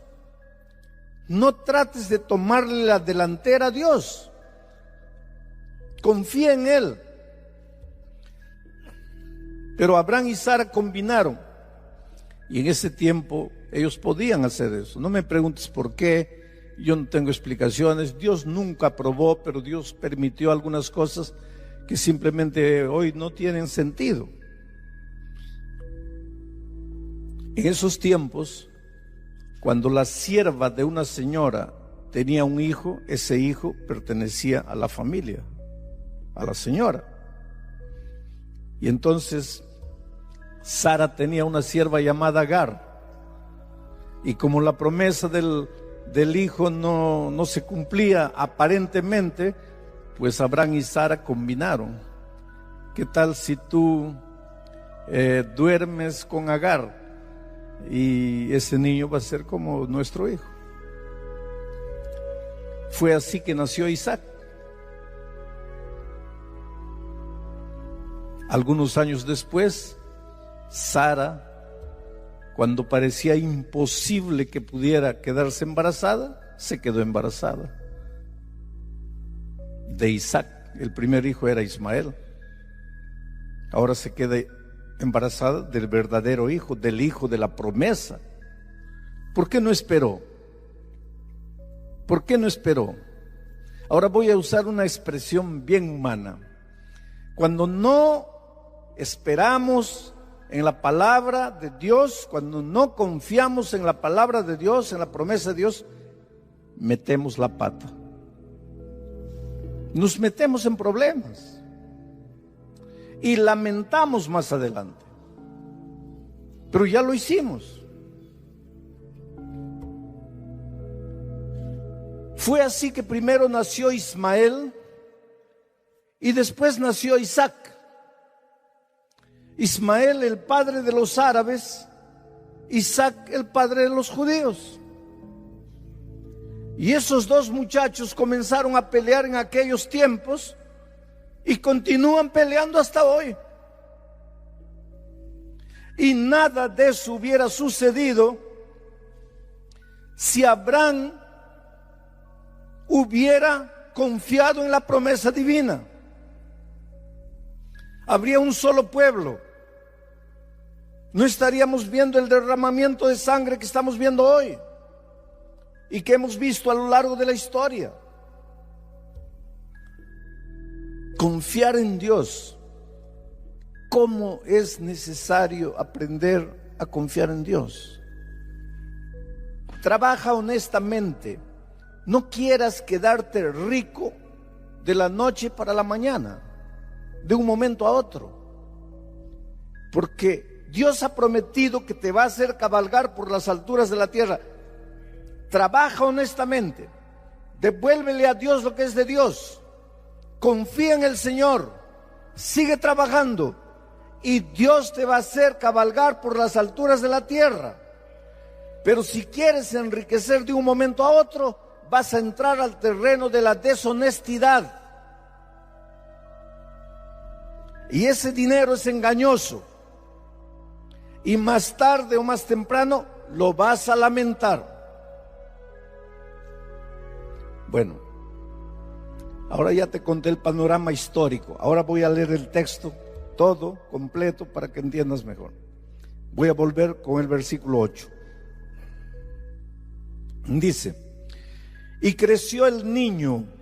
Este niño era Isaac, el hijo de Abraham y Sara, el hijo de la promesa. Y que creció el niño y fue destetado. E hizo Abraham un gran banquete el día que fue destetado Isaac. Y vio Sara que el hijo de Agar, Ismael, la egipcia, el cual ésta le había dado a luz a Abraham, se burlaba de Isaac. Por tanto, Sara dijo a Abraham: echa a esta sierva y a su hijo, porque el hijo de esta sierva no ha de heredar con Isaac mi hijo. Este dicho le pareció grave en gran manera a Abraham, porque amaba a su hijo. Entonces dijo Dios a Abraham: no te parezca grave a causa del muchacho y de tu sierva. En todo lo que te dijeres Sara, oye su voz, porque en Isaac te será llamada descendencia. Y también del hijo de la sierva haré una nación, porque es tu descendiente. Entonces Abraham se levantó muy de mañana y tomó pan y un odre de agua y lo dio a Agar, poniéndolo sobre su hombro, y le entregó al muchacho y la despidió. Y ella salió y anduvo errante por el desierto de Beerseba, y le faltó el agua del odre, y echó al muchacho debajo de un arbusto, y se fue y se sentó a distancia de un tiro de arco, porque decía: no veré cuando el muchacho muera. Y cuando ella se sentó enfrente, el muchacho alzó su voz y lloró. Y oyó Dios la voz del muchacho, y el ángel de Dios llamó a Agar desde el cielo y le dijo: ¿qué tienes, Agar? No temas, porque Dios ha oído la voz del muchacho en donde está. Levántate, toma al muchacho, sosténlo con tu mano, porque yo haré de él una gran nación. Entonces Dios le abrió los ojos, y Agar vio una fuente de agua, y fue y llenó el odre de agua y dio de beber al muchacho. Y Dios estaba con el muchacho, y creció y habitó en el desierto, y fue tirador de arco. Sabes que la Biblia es un libro antiguo, pero a pesar de ser un libro antiguo, las lecciones de la Biblia pueden aplicarse a la vida moderna perfectamente. ¿Por qué? Porque los tiempos han cambiado, la cultura ha cambiado, el estilo de ropa de los seres humanos de aquellos tiempos no es el estilo de ropa de los seres humanos hoy. En aquellos tiempos la gente vestía túnica y sandalia y usaba cabello largo y barba enorme. Hoy usamos traje, terno, corbata. Los tiempos han cambiado. En aquellos tiempos no había celular, no había iPad, no había computador, no había internet. Hoy día tenemos todos esos adelantos tecnológicos. Y por eso mucha gente piensa que, siendo que la Biblia fue escrita en un tiempo tan antiguo, sirvió para esa gente, pero no sirve hoy. Sin embargo, yo te digo que los principios bíblicos son eternos. ¿Por qué? Porque el ser humano no ha cambiado.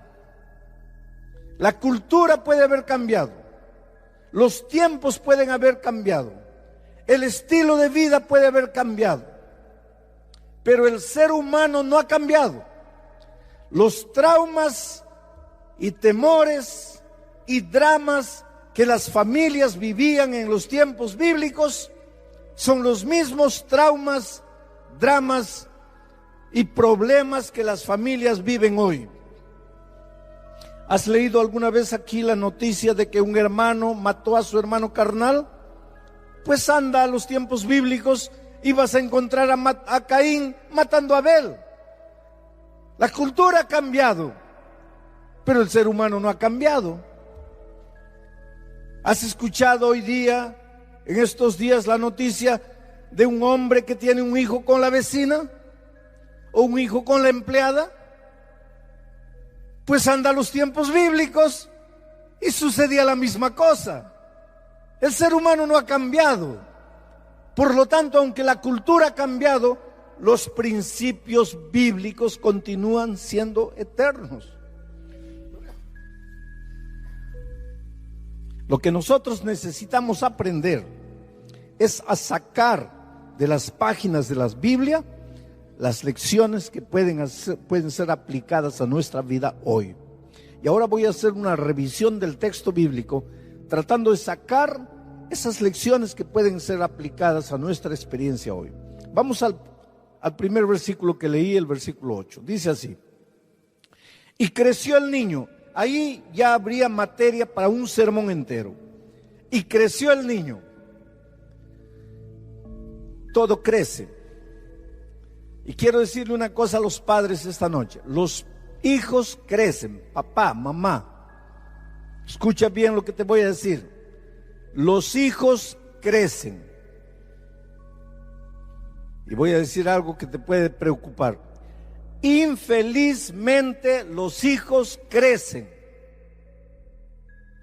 Y digo eso porque el otro día vi una parejita joven que estaba queriendo ir a un matrimonio. Habían sido invitados, un matrimonio de gala, especial, gente de la sociedad, y ellos querían participar, se sentían honrados por haber recibido la invitación, pero tenía un hijito de 1 año y no podían llevarlo.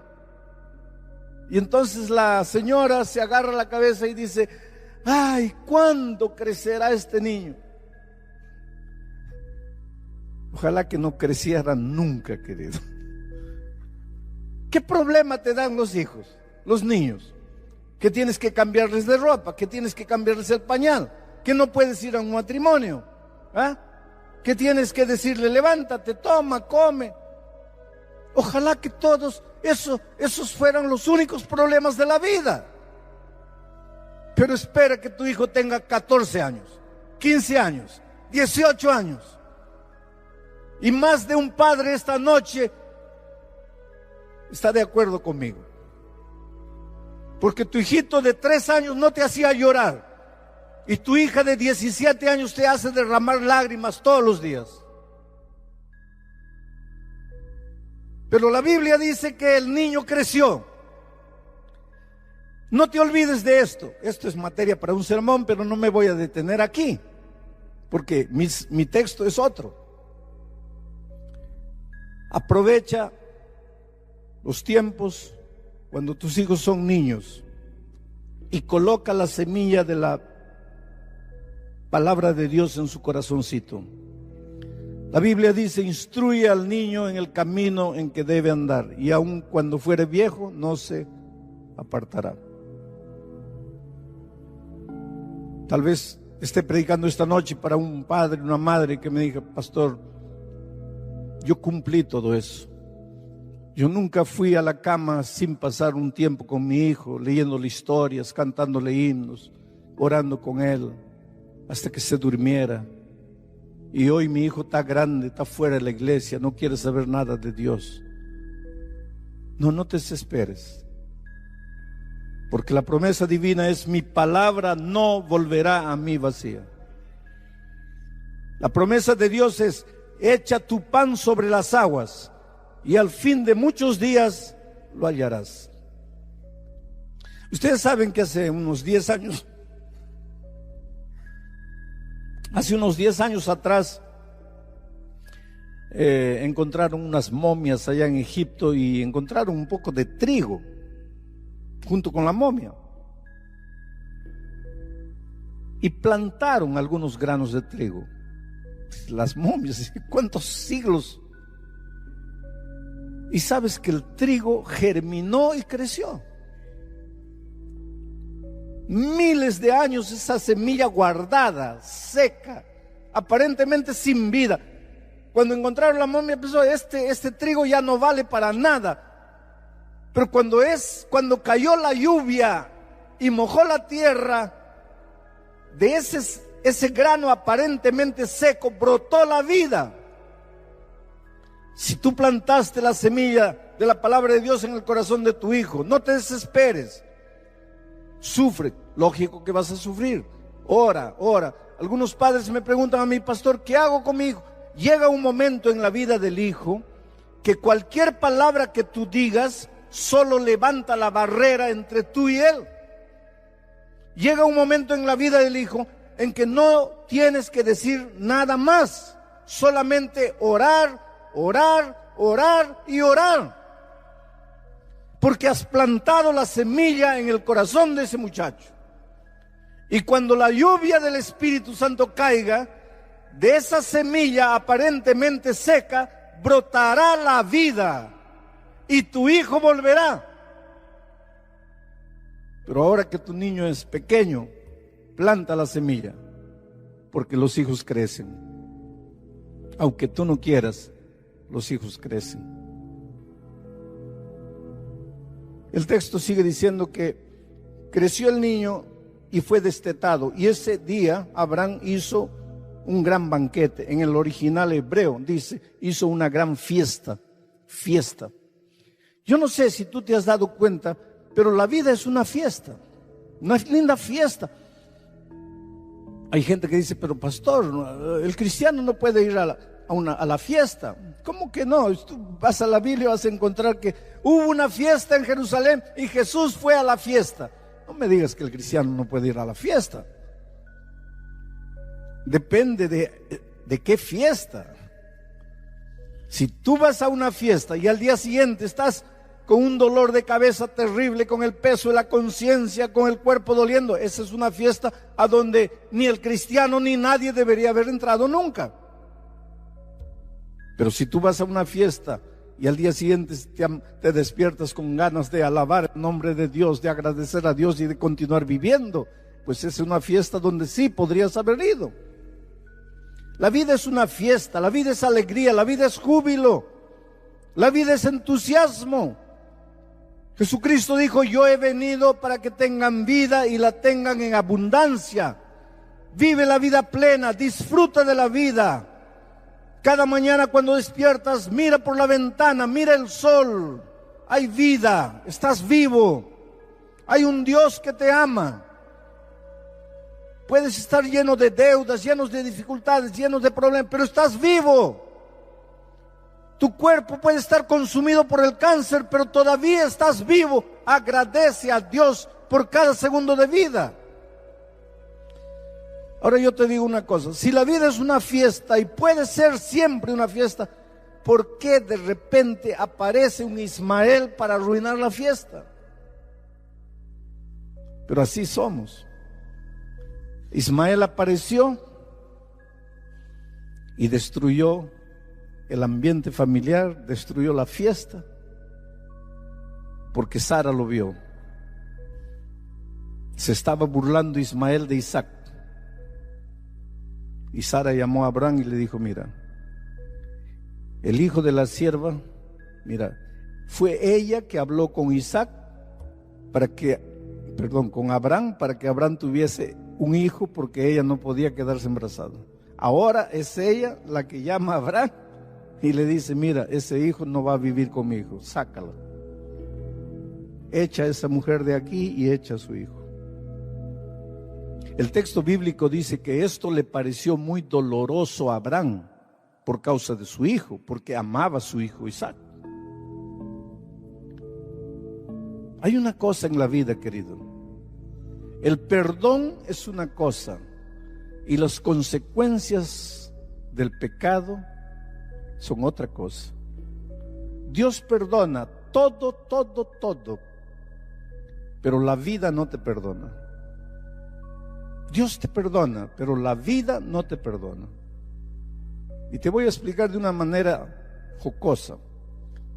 Vamos a decir que tú te arrojas del 20º andar de un edificio y en la mitad te arrepientes de la tontería que estás haciendo y le dices, Dios mío, perdóname. ¿Cuánto tiempo Dios necesita para perdonarte? ¿Ah? Dime. Estás cayendo y en la mitad te arrepientes. Dios mío, perdóname. ¿Te perdona o no te perdona? Dios te perdona. Pero ¿qué va a pasar? Vas a morir. Porque Dios perdona, pero la vida no perdona. Adán y Eva pecaron. Dios mío, perdónanos. Están perdonados, pero van a salir del jardín. Pero entonces no nos perdonaste. Perdoné. Entonces podemos quedarnos. No. Porque el perdón es una cosa y la consecuencia del pecado es otra cosa.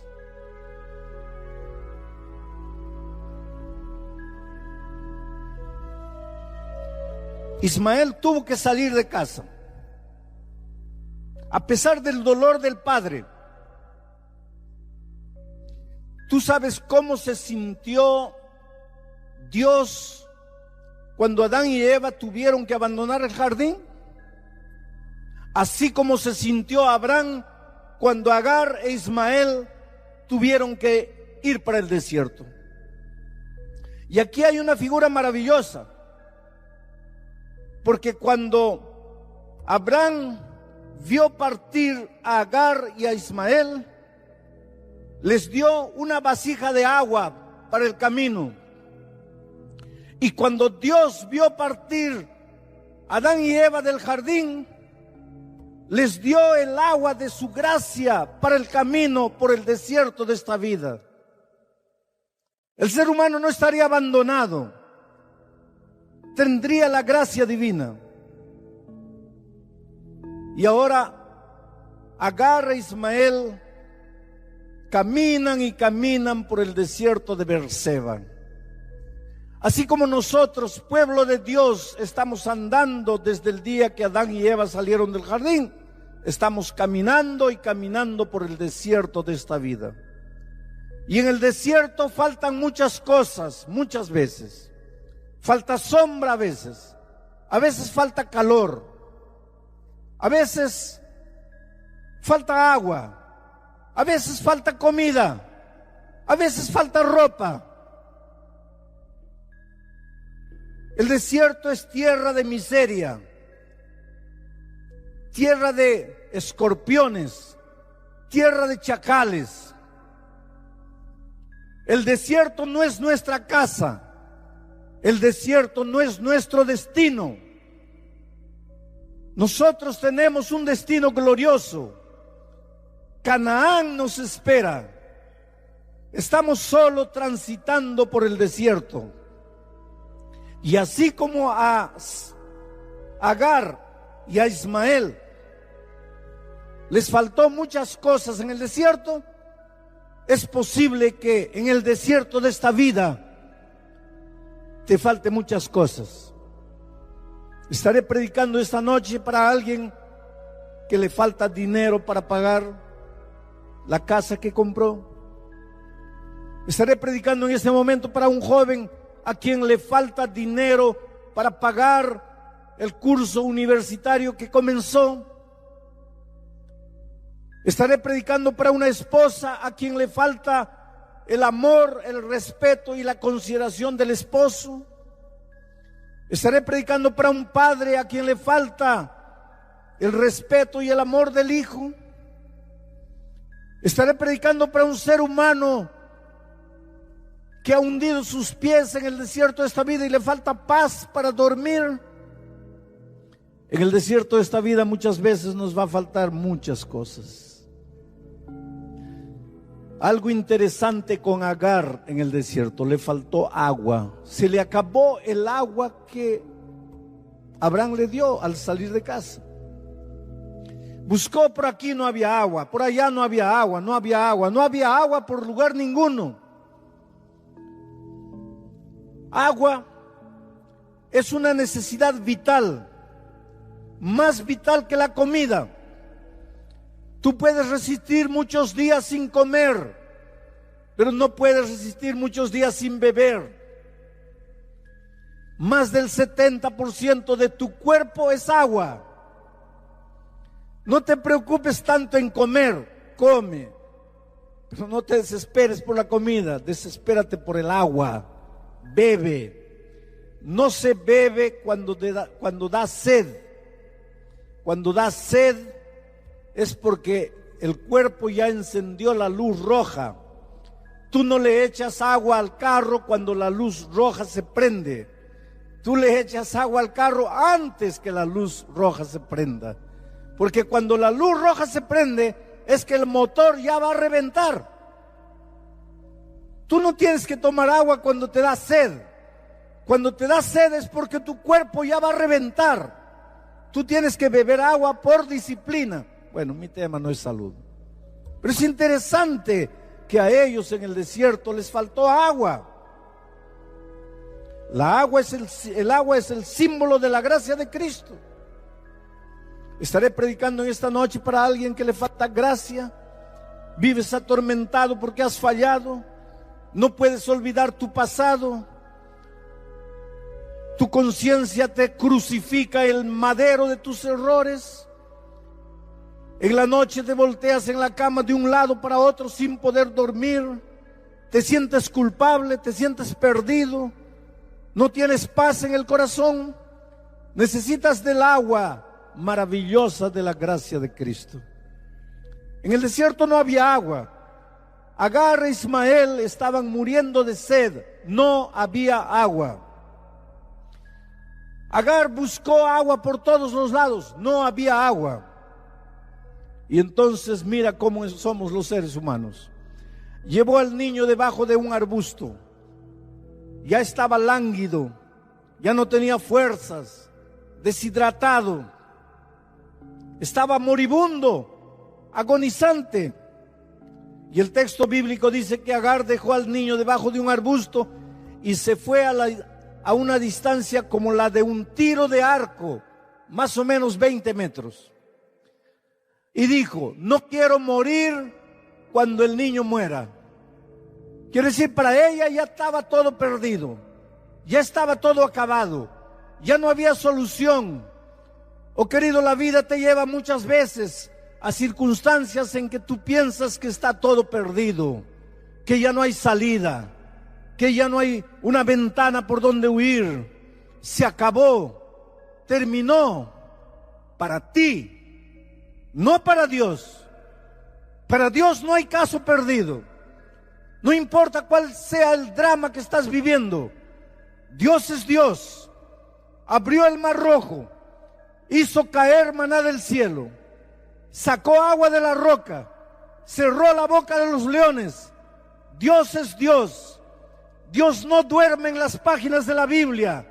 Dios vive eternamente. El Dios de Moisés es tu Dios. El Dios de Abraham es tu Dios. El Dios de Isaac es tu Dios. El Dios de Agar y de Ismael es tu Dios. Y cuando Agar estaba llorando delante de la imposibilidad humana, Dios envió el ángel. El ángel del cielo le dijo: Agar, ¿por qué lloras? Ella le dijo: Señor, mi hijo va a morir, yo no quiero ver cuando él muera. Y ahora viene la voz de Dios a través del ángel y le dice: tu hijo no va a morir.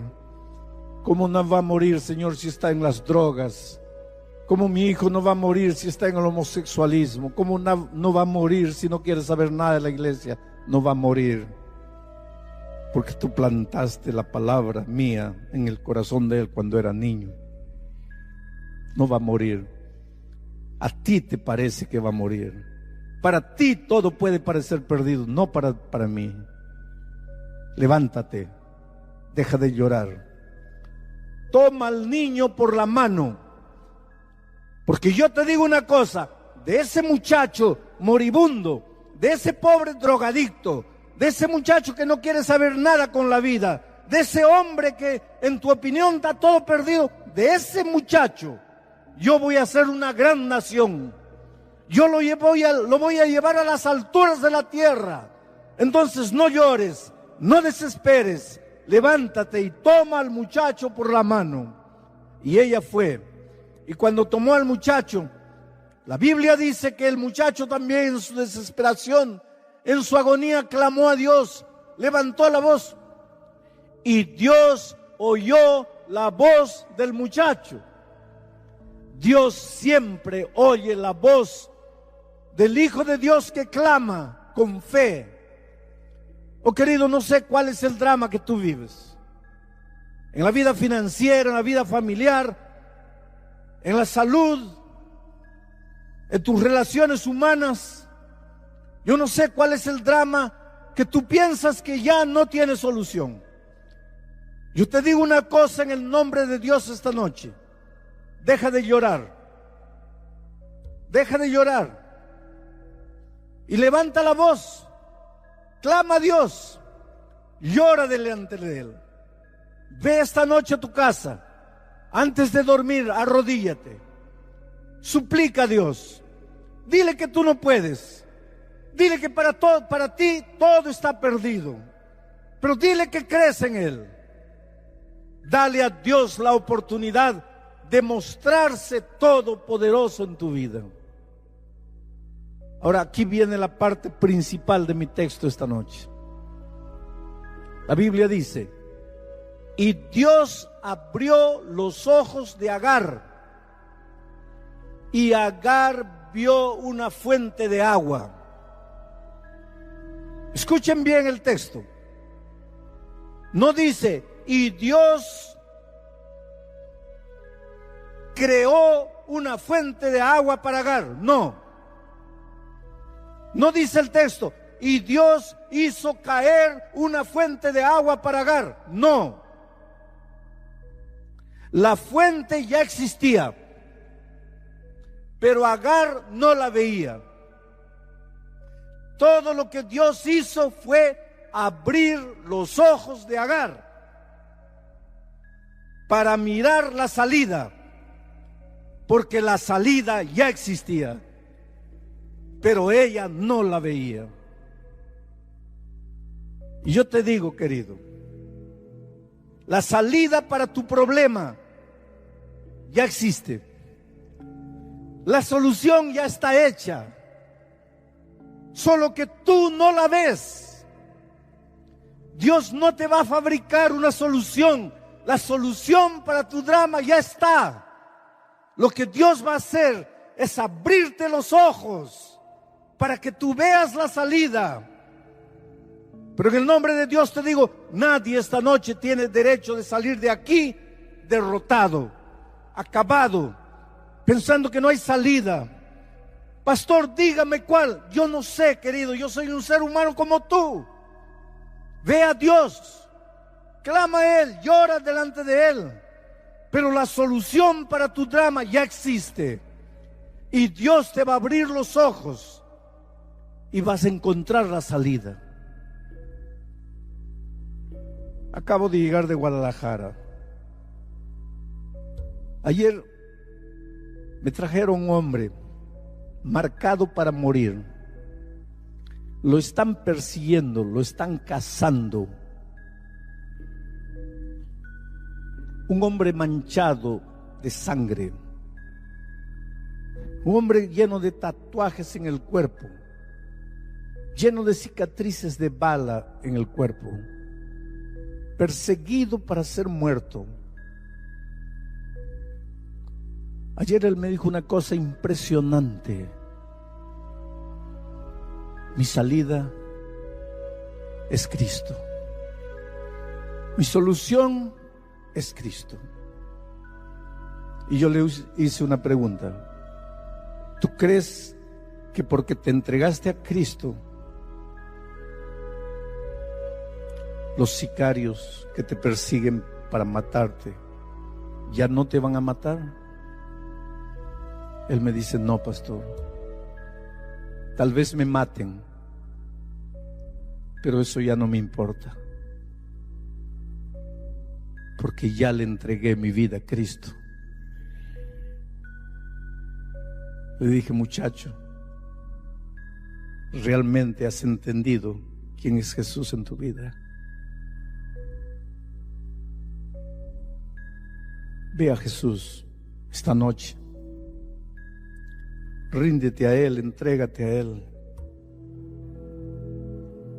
Dios te ama. Dios te ama como tú no tienes idea. Pastor, usted dice que Dios me ama porque usted no me conoce. No, yo no te conozco, pero conozco a Dios. Pastor, mi vida no tiene solución. Pues eso era lo que Agar pensaba con relación a su hijo. Pero la solución ya estaba ahí. Si tú no te entregas al Señor Jesucristo, jamás vas a ver la salida para tu drama. Pero si tú corres a Él y le dices, Señor, ayúdame, tú vas a ver las maravillas que Dios es capaz de hacer en tu vida. Por eso esta noche te voy a hacer una invitación. Y esta invitación no es para los miembros bautizados de la iglesia, porque ustedes un día ya se levantaron, ya fueron adelante y ya le entregaron la vida a Jesucristo. Esta invitación que estoy haciendo es para ti, querido, que estás conociendo la palabra de Dios, que estás estudiando la Biblia. Para ti que esta noche aceptaste la invitación de un amigo que te dijo, vamos a la iglesia, vas a escuchar la palabra de Dios, te va a hacer bien. Y tú aceptaste y viniste y estás aquí. Y necesitas de la mano poderosa de Dios actuando en tu vida. Esta invitación que estoy haciendo es para ti, querido, que me estás mirando por el internet, que me estás mirando por la televisión y que sientes que Dios está tocando tu corazón ahí. Tal vez entraste a la página sin darte cuenta por casualidad, pero el Espíritu de Dios te está tocando. En el nombre del Señor Jesús te digo, no tienes el derecho de salir esta noche vacío de aquí. No tienes el derecho de salir sintiéndote perdido y acabado, porque Dios, este Dios de la Biblia, este Dios de milagros, es tu Dios. Y está aquí dispuesto a hacer maravillas por ti, pero tienes que entregarte, tienes que rendirte. De repente aquí esta noche hay alguien que ya fue miembro de iglesia. Por esas cosas de la vida hoy día estás lejos de Dios, lejos de la iglesia.